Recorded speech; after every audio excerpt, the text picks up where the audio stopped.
Hello दोस्तों, मैं पूजा अग्रवाल। आप देख रहे हैं मेरा यूट्यूब चैनल पूजा स्मार्ट स्टडी। आज हम डिस्कस करने वाले हैं युग्मक जनन के बारे में, गैमेटोजेनेसिस के बारे में।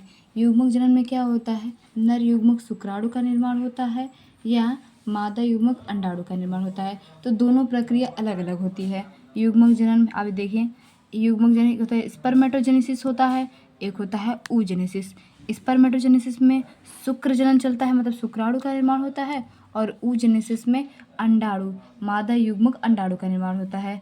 ये जो शुक्र जनन की प्रक्रिया है, क्या है, पुरुषों में चलती है, मतलब नर में चलता है, और ये अंड जनन की प्रक्रिया मादा में चलती है। ठीक है, अंड जनन की प्रक्रिया मादा में चलती है, मादा के अंडाशय में, और शुक्र जनन की प्रक्रिया नर के वृषण में चलती है। ठीक है, तो आज हम स्पर्मेटोजेनेसिस के बारे में डिस्कस करेंगे और ooजेनेसिस के बारे में हम नेक्स्ट वीडियो में डिस्कस करेंगे। ठीक है, आइए देखते हैं स्पर्मेटोजेनेसिस क्या है। तो मैं बताऊँ स्पर्मेटोजेनेसिस क्या है। नर के वृषण की शुक्रजनक नलिकाओं में अर्धसूत्री विभाजन से शुक्राणुओं के बनने की प्रक्रिया या स्पर्म के बनने की प्रक्रिया क्या कहलाती है? शुक्रजनन कहलाती है। आइए देखते हैं। देखिए, नर के वृषण की शुक्रजनक नलिका अर्थात सेमनीफेरस ट्यूब्यूल जिसे कहते हैं में नर युग्मक शुक्राणु का निर्माण ही क्या कहलाता है? स्पर्मेटोजेनेसिस कहलाता है। इसे क्या कहते हैं? स्पर्मेटोजेनेसिस कहते हैं। फिर से देख लीजिए, नर के वृषण की शुक्रजनक नलिकाओं में, मैंने आपको बताया था कि शुक्रजनक नलिका क्या है, वृषण क्या है, ये सब मैंने नेक्स्ट वीडियो में आपसे डिस्कस किया था। ठीक है, तो उसमें युग्मक शुक्राणु के निर्माण की प्रक्रिया क्या कहलाती है? स्पर्मेटोजेनेसिस कहलाती है। आइए देखिए, ये जो शुक्रजनन की प्रक्रिया है नर में यौवनावस्था में प्रारंभ होती है। देखिए, पुरुषों में शुक्रजनन की प्रक्रिया यौवनावस्था प्यूबर्टी में स्टार्ट होती है। अब प्यूबर्टी कब उनमें आती है? 12 से 14 वर्ष की अवस्था में।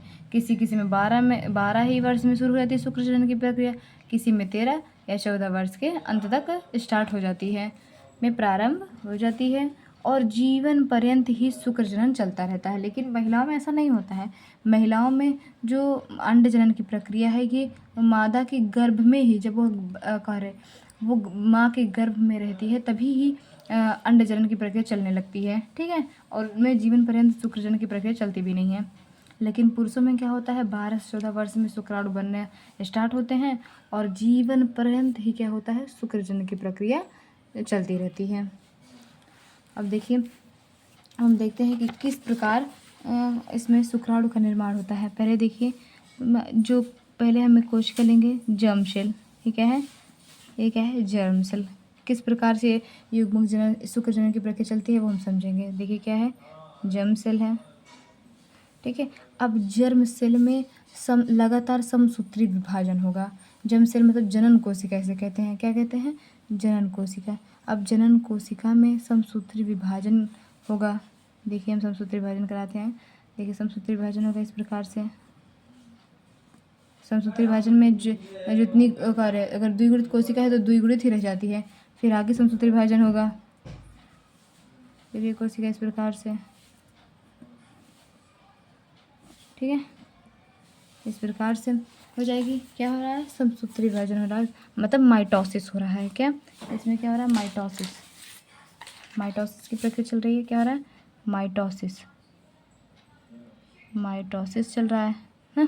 समसूत्री विभाजन के फलस्वरूप ये जनन कोशिका जो है वो अपनी संख्या को बढ़ाता है। ठीक है, फिर इसे क्या कहेंगे? इसे हम लोग कहेंगे स्पर्मेटोगोनिया। क्या कहेंगे इसे? स्पर्मेटोगोनिया। इसे कहेंगे हम स्पर्मेटोगोनिया कहेंगे। ठीक है, आप इंग्लिश की टर्मिनोलॉजी याद कीजिएगा। ठीक है, इसे हम कहेंगे स्पर्मेटोगोनिया। अब इनमें में से कोई एक कोशिका ऐसी होगी जो आगे वृद्धि और विकास करके अपनी संख्या, सीधी बात, वो अपनी संरचना को बढ़ा लेती है। इस प्रकार से कुछ आपको दिखेगा। ठीक है, वो वृद्धि और विकास करके क्या अपनी संख्या को संख्या को नहीं बोल सकते, अपने वृद्धि की विकास करके क्या होती है? थोड़ी बढ़ जाती है कोशिका। तो उसे हम क्या कहेंगे? उसे कहेंगे प्राइमरी स्पर्मेटोसाइट कहेंगे। क्या कहेंगे इसे? Primary spermatocyte. ठीक है, इसे कहेंगे प्राइमरी स्पर्मेटोसाइट। मतलब आप हिंदी में लिखना चाहे तो प्राथमिक स्पर्मेटोसाइट लिख लीजिए। प्राथमिक स्पर्मेटोसाइट, है ना। और इसे अगर हिंदी में लिखना चाहे तो इसे लिख दीजिए स्पर्मेटोगोनिया। स्पर्मेटो, यही तो है ना। फिर देखिए, अब ये जो प्राथमिक स्पर्मेटोसाइट है, इसमें अर्धसूत्री विभाजन होगा। क्या होगा? इसमें अर्धसूत्री विभाजन होगा इस प्रकार से, ठीक है।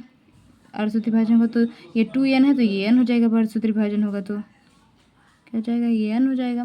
तो जब अर्धसूत्री हाँ, जब जब अर्धसूत्री विभाजन होगा तो आप देखिए, ये जो अर्धसूत्री विभाजन हो रहा है, इससे क्या बन जाएगा? इससे बन जाएगा सेकेंडरी स्पर्मेटोसाइट बन जाएगा। क्या बन जाएगा? इससे बनेगा सेकेंडरी स्पर्मेटोसाइट। देखिए ये क्या है? सेकेंडरी स्पर्मेटोसाइट बन जाएगा। सेकेंडरी स्पर्मेटोसाइट बन जाएगा, ठीक है। तो ये इसमें क्या हो रहा है? इसमें हो रहा है मियोसिस। क्या हो रहा है? मियोसिस। अब हम इसे मियोसिस फर्स्ट कहेंगे क्योंकि इसमें भी एक बार और अर्धसूत्री विभाजन होगा जिसे मियोसिस सेकंड कहेंगे। इसे क्या कह देंगे? हम मियोसिस फर्स्ट, ठीक है। मियोसिस फर्स्ट से प्राइमरी स्पर्मेटोसाइट से सेकेंडरी स्पर्मेटोसाइट बन गया। अब फिर से इसमें अर्धसूत्री विभाजन होगा तो फिर ये कुछ क्या हो जाएगी? देखिए एन में बदल जाएगी। फिर उसके बाद इसमें भी अर्धसूत्री विभाजन होगा, ये भी क्या हो जाएगी? एन में बदल जाएगी, ठीक है। अगुणित हो जाएगी ये कोशिका। जब अर्धसूत्री विभाजन होगा तो अगुणित हो गई। फिर से दोबारा जब फिर से जब दोबारा भी इसमें विभाजन होगा, मतलब इसमें जब मियोसिस सेकंड होगा, दोनों के लिए एक ही लिख रही हूँ, मियोसिस सेकंड, ठीक है, मतलब अर्धसूत्री विभाजन सेकंड। तो उसमें अगुणित है तो जो मिलेगा वो भी अगुणित ही रहेगा। अब इसे क्या कहेंगे हम लोग? इसे कहेंगे स्पर्मेटिड। क्या कहेंगे इसे? स्पर्मेटिड, ठीक है। इसे क्या कहेंगे? हम स्पर्मेटिड कहेंगे, जिसे हिंदी में शुक्राणु प्रसु कहते हैं। क्या कहते हैं? शुक्राणु प्रसु। इसे कहेंगे हम लोग शुक्राणु प्रसु कहते हैं। अब ये जो शुक्राणु प्रसु बना है ये अगतिशील है, अर्थात ये चलने में असमर्थ है ना। मैं बोल सकती हूँ ये क्या है? अगतिशील है। अगतिशील है। ये जो शुक्राणु प्रसु बना है कैसा है? ये अगतिशील है। अगर आप इसका हिंदी में नाम रखना चाहते हैं तो ये भी लिख लीजिए द्वितीयक स्पर्मेटोसाइट। स्पर्मेटोसाइट, ठीक है। फिर उसके बाद इसमें मियोसिस सेकंड चला, जिससे क्या हो गया? उसकी संख्या आधी। जब मियोसिस सेकंड चलता है तो वो भी माइटोसिस समसूत्री विभाजन की तरह होती है, इसीलिए उसमें भी अगर अगुणित कोशिका है तो अगुणित ही रह जाती है, ठीक है। तो इससे स्पर्मेटिड बन गया जो अगतिशील है। अब आगे एक और चलेगा, मतलब जिसे कहेंगे स्पर्मियोजेनेसिस। क्या चलेगा? शुक्र कायांतरण चलेगा। अब इसके आगे क्या चलेगा? ये क्या चल रहा है? शुक्र कायांतरण चलेगा। क्या चलेगा? इसे कहेंगे स्पर्मियोजेनेसिस। स्पर्मियोजेनेसिस, इसे कहेंगे शुक्र कायांतरण। क्या कहेंगे इसे? शुक्र कायांतरण। शुक्र कायांतरण में मैंने आपको बताया था कि जो शुक्राणु प्रसु बना है वो चलने में तो अगतिशील है, तो अब जब शुक्र कायांतरण चलेगा तो इसे जो स्पर्मेटिड है उसके कार्य पूछ आ जाएगी, उसके अंदर से साइटोप्लाज्म निकाल दिया जाएगा जो अपशिष्ट है, तो इससे क्या बन जाएगा? शुक्राणु बन जाएगा। इस प्रकार से आपको ये क्या है? अब वे चलने में गतिशील होगा। तो ये प्रक्रिया, ये शुक्र कायांतरण की प्रक्रिया जब चल जाएगी तो ये शुक्राणु कैसा हो जाएगा? गतिशील हो जाएगा। तो इस प्रकार आप देखिए ये क्या बन गया है? स्पर्म बन गया है। स्पर्म कहिए या स्पर्मेटोजोआ कहिए, दोनों इसे कह सकते हैं आप, स्पर्मेटोजोआ, ठीक है। तो अब देखिए, अब देखिए जो इतनी प्रवस्था है इसे कहते हैं गुणन प्रवस्था, क्योंकि ये अपनी संख्या को बढ़ा रहा है तो इसे कहेंगे गुणन प्रवस्था, ठीक है, गुणन प्रवस्था। फिर उसके बाद जब ये एक कोशिका वृद्धि और विकास करती है तो इसे कहेंगे वृद्धि प्रवस्था। क्या कहेंगे इसे? वृद्धि प्रवस्था। और जब ये आगे कार्य और विभाजित होकर मैच्योर होती है तो इसे कहेंगे परिपक्वन अवस्था। ये पूरी क्या है? परिपक्वन प्रावस्था, ठीक है। अब देखिए ये जो प्रवस्था चलती है ये भी दो कार्य दो मतलब दो चीज़ों से मिलकर मतलब चलती है। एक चलता है स्पर्मेटोसाइटोजेनेसिस चलती है और एक स्पर्मियोजेनेसिस चलती है, तब मिलकर स्पर्मेटोजेनेसिस होता है। जैसे ये जो यहाँ से ये जो कोशिका ये जो शुक्राणु प्रसु बना है उसके शुक्राणु तक बनने की प्रक्रिया क्या स्पर्मियोजेनेसिस कहलाती है। लेकिन ये जो जर्म कोशिका है, जर्म कोशिका से स्पर्मेटिड जो बना है, जर्म कोशिका से स्पर्मेटिड बनने की प्रक्रिया क्या कहलाती है स्पर्मेटोसाइटोजेनेसिस कहलाती है। क्या कहलाती है स्पर्मेटोसाइटोजेनेसिस कहलाती है। ठीक है, तो इस प्रकार दो प्रवस्थाएं चलती हैं। इस प्रकार दो प्रवस्थाएं चलती है, एक होता है स्पर्मेटोसाइटोजेनेसिस, एक स्पर्मियोजेनेसिस।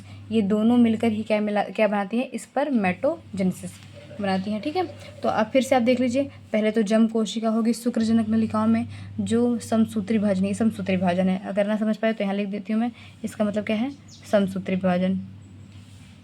ठीक है, समसूत्री विभाजन। समसूत्री विभाजन के फलस्वरूप क्या करेगा अपनी संख्या को बढ़ाएगा 1 से 2, 2 से 4। फिर उसमें से एक कोशिका ऐसी होगी जो वृद्धि और विकास करके अपनी अब कार्य मतलब थोड़ी बड़ी हो जाएगी, तो उसे क्या कहेंगे प्राइमरी स्पर्मेटोसाइट कहेंगे। ठीक है, प्राइमरी स्पर्मेटोसाइट कहेंगे।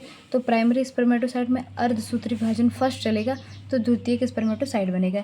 ये द्विगुणित होती है, देखिए मैंने द्विगुणित लिखा है, ये द्विगुणित होती है।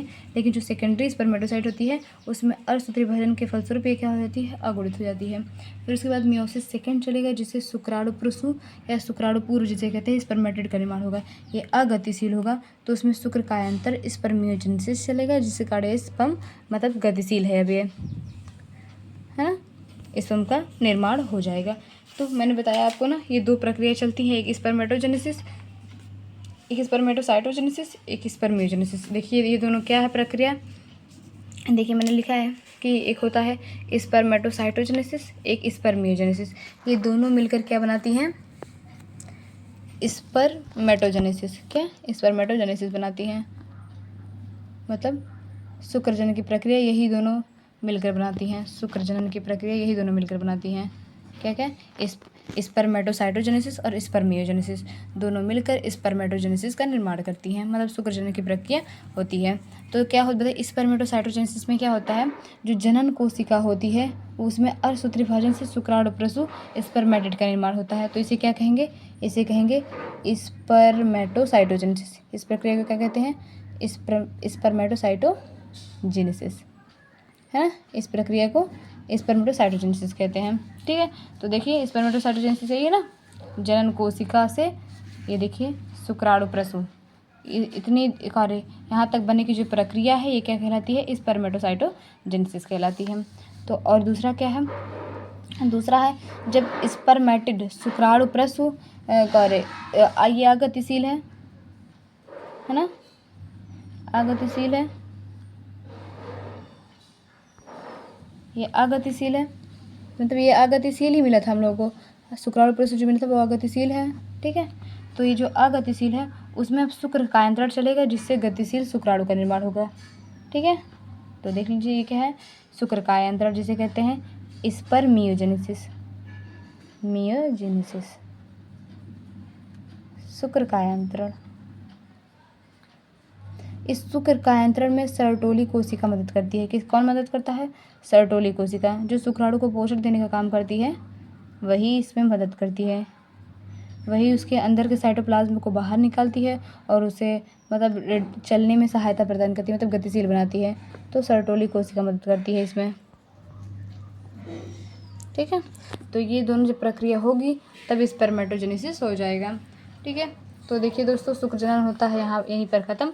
अगर आप स्क्रीनशॉट लेना चाहते हैं तो स्क्रीनशॉट आप ले सकते हैं।